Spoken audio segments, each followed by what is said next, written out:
Do you ever see someone performing a task that just makes you want to cringe, makes the hair on the back of your neck stand up? It makes you just want to get in there, push them out of the way, and do it yourself?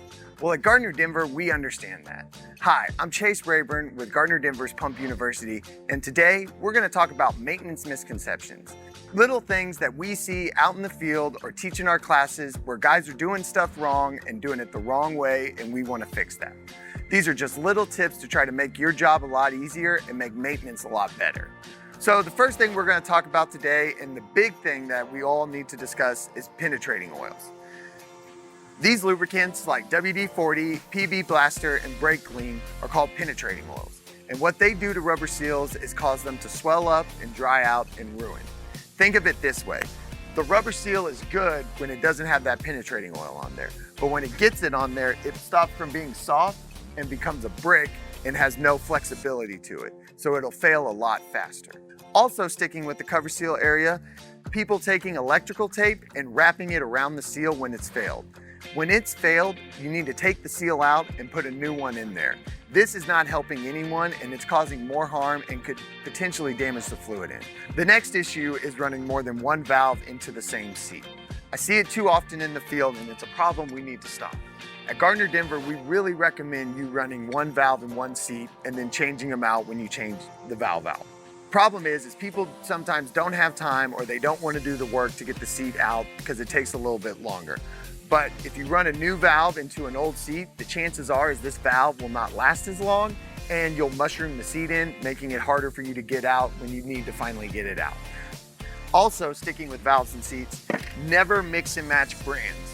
Different brands have different strike faces or the angles where the valve is going to hit on top of the seat. So you can't mix and match them because they are different. Now to the eye, you might be able to say, no, these will fit.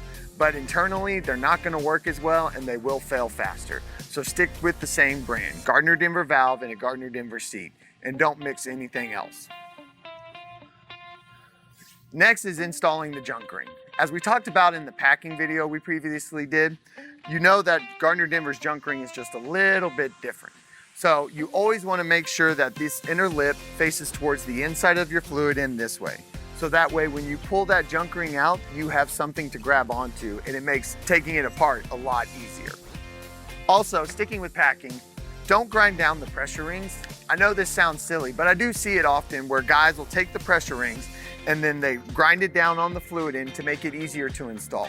If you grind this down for easier installation, you're taking away the seal part and now you're not going to have that seal anymore. So don't do that. Keep them the way they are and just take your time getting them installed.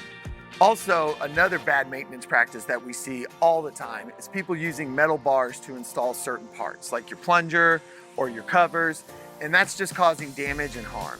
You really should never have too much metal-to-metal contact where guys are hitting things with big metal bars. So to get away from that, we've got the plunger installation tool available. You could also use a wooden hammer handle, or you could even use a rubber mallet. The one thing you want to take away from this is don't use metal to hit other pieces of metal. Now, let's talk about packing nuts and cover nuts. You never want to over torque these. What do I mean by that? Don't over tighten them.